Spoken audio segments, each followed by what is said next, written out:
Buen día, bienvenidos a Comentarios al Evangelio del Domingo. En esta ocasión celebrando ya el 23º domingo del tiempo ordinario del ciclo A del año litúrgico en el que estamos leyendo el Evangelio de San Mateo. En esta ocasión escucharemos un pasaje del capítulo 18, versículos 15 al 20. El texto dice lo siguiente: En aquel tiempo Jesús dijo a sus discípulos: Si tu hermano comete un pecado, ve y amonéstalo a solas. Si te escucha, habrás salvado a tu hermano. Si no te hace caso, hazte acompañar de una o dos personas para que todo lo que se diga conste por boca de 2 o 3 testigos. Pero si ni así te hace caso, díselo a la comunidad.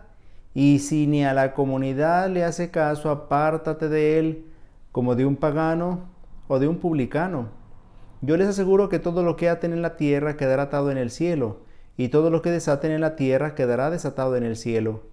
Yo les aseguro también que si 2 de ustedes se ponen de acuerdo para pedir algo, sea lo que fuere, mi Padre Celestial se lo concederá. Pues donde 2 o 3 se reúnen en mi nombre, allí estoy yo en medio de ellos.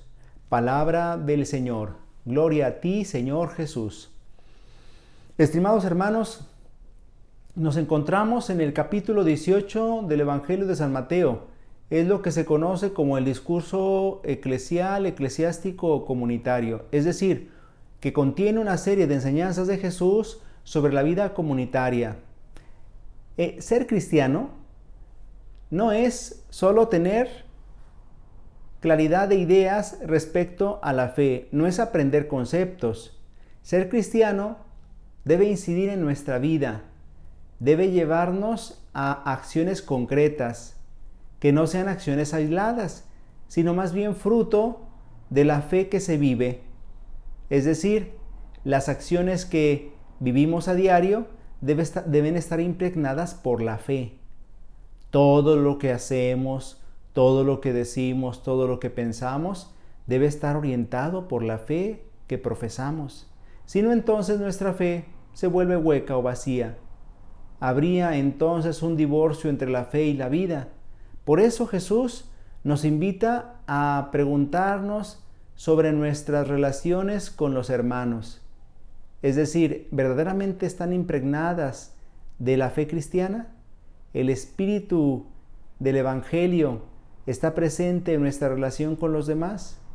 Porque a veces no es así. Y nos sentimos buenos cristianos porque rezamos mucho. Y nos sentimos buenos cristianos porque vamos a misa y porque nos confesamos. Pero cuando nos preguntamos acerca de nuestra relación con los demás, entonces nos damos cuenta de que nuestro cristianismo reprueba. Por eso Jesús le dice a sus discípulos: si tu hermano comete un pecado, ve y amonéstalo a solas. La corrección fraterna, una invitación que nos hace el Señor frente a la ofensa del hermano. ¿Qué sucede cuando un hermano nos ofende? Generalmente tenemos 3 posibilidades y casi nunca hacemos la correcta. La primera es vengarnos. Si alguien me hizo algo, me la paga. Evidentemente, esa actitud y ese comportamiento no aparece en el Evangelio. Por tanto, no deberíamos hacerlo y sin embargo tantas veces lo llevamos a cabo. La segunda actitud o el segundo comportamiento, callarnos. Nos callamos frente a la ofensa recibida. Alguien podría pensar que eso es virtuoso. Algunas ocasiones puede serlo, pero en muchas otras ocasiones callar no es lo mejor. No es lo que dice Jesús en el Evangelio. Precisamente porque cuando callamos una ofensa recibida, lo único que hace a veces este silencio es hacernos crecer en el rencor, en el resentimiento, para desquitarnos en la primera oportunidad. Es importante entonces que vayamos a la tercera opción. ¿Cuál es la tercera opción frente a la ofensa recibida? Perdonar. Si tu hermano comete un pecado, ve y amonéstalo a solas. Un perdón que está basado en una reconciliación y una reconciliación que está basada en una corrección. Amonéstalo a solas, es decir, si tu hermano comete un pecado, si tu hermano te ofende, si tu hermano hizo algo que te hizo sentir mal, pues habla con él. Trata de resolver esta diferencia que hubo con él para que no llegue a más. Nos damos cuenta de que hay una característica fundamental en esto que nos pide Jesús, la prudencia, la discreción. Casi nunca actuamos así, con prudencia y discreción. Si alguien nos ofende, generalmente lo exhibimos, lo exponemos frente a los demás. Esa no es una actitud cristiana. Luego dice Jesús, si te escucha, después de que lo amonestaste, habrás salvado a tu hermano. Si no te hace caso, hazte acompañar de una o dos personas para que todo lo que se diga conste por boca de 2 o 3 testigos. Ese es el procedimiento que debe seguir el cristiano en la corrección fraterna. Primero a solas, después delante de 2 o 3 testigos, si es que la primera corrección no surtió efecto. Y dice Jesús que si a los 2 o 3 testigos les hace caso, pues habrán salvado a su hermano. Pero si ni así hace caso, díselo a la comunidad, entonces sí, acudir a la comunidad y decirlo delante de todos, porque la comunidad, y aquí habla de la comunidad cristiana, se vuelve un punto de referencia fundamental para la regulación de nuestras relaciones interpersonales. Y al final dice Jesús, y que si ni a la comunidad hace caso, apártate de él como de un pagano o de un publicano. Es decir, si no se arrepiente de lo que hizo mal, entonces no tiene remedio por el momento. Es decir, habrá que apartarse de él para que comprenda que hizo un daño. Al final, este pasaje nos está invitando a practicar, como decía, la reconciliación basada en la amonestación, es decir, en la corrección fraterna. Y esto no es más que poner en práctica nuestra fe cristiana, porque no podemos ser cristianos solo de palabra, solo de boca. Tenemos que ser cristianos con las acciones, y en esas acciones concretas se va a manifestar hasta qué punto ha calado nuestra fe. Y Jesús dice, les aseguro que todo lo que aten en la tierra quedará atado en el cielo y todo lo que desaten en la tierra quedará desatado en el cielo. Es evidente que esta es una referencia al comportamiento de la comunidad y aquello que decida la comunidad respecto a algún miembro, por ejemplo, alguna acción disciplinar, pues es ratificado por Dios mismo. Aquí podríamos pensar, por ejemplo, en el consabido caso de la excomunión.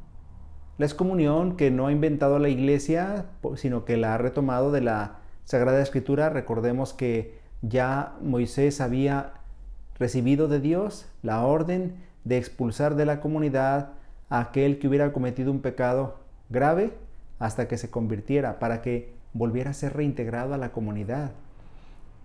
Excomulgar, excomunión, significa sacar de la comunidad, sacar de la comunión a una persona. Es una medida medicinal que busca la conversión, que busca la corrección de la persona.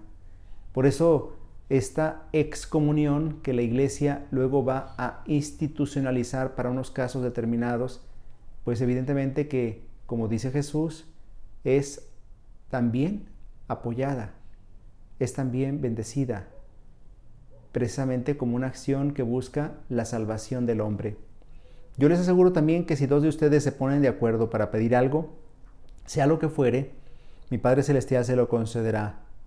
Pues donde 2 o 3 se reúnen en mi nombre, ahí estoy yo en medio de ellos. Aquí tenemos una enseñanza que Jesús nos está dando de la oración comunitaria.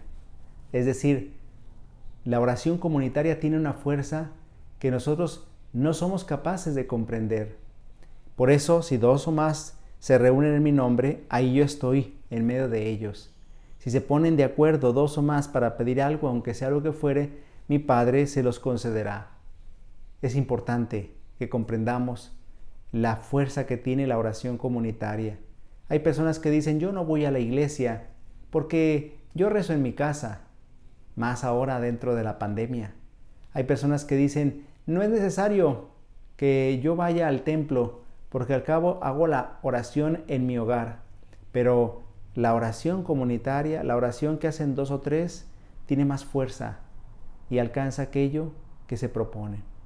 Por eso el Señor nos está invitando a que seamos capaces de comprender que donde 2 o más se reúnen en su nombre, Él está presente, Él se hace presente. Jesús nos invita entonces a confiar en su palabra, a confiar en la fuerza de la oración comunitaria.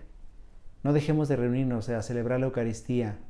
Ese tiempo de pandemia ha alejado a muchos, especialmente a los jóvenes de las iglesias, pues las iglesias están tomando todas las medidas sanitarias para que podamos volver a celebrar nuestra fe con seguridad.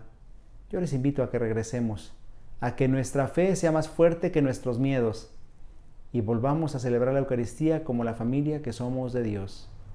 El Señor esté con ustedes. La bendición de Dios Todopoderoso, Padre, Hijo y Espíritu Santo, descienda sobre ustedes y les acompañe siempre. Hasta la próxima semana, si Dios lo permite.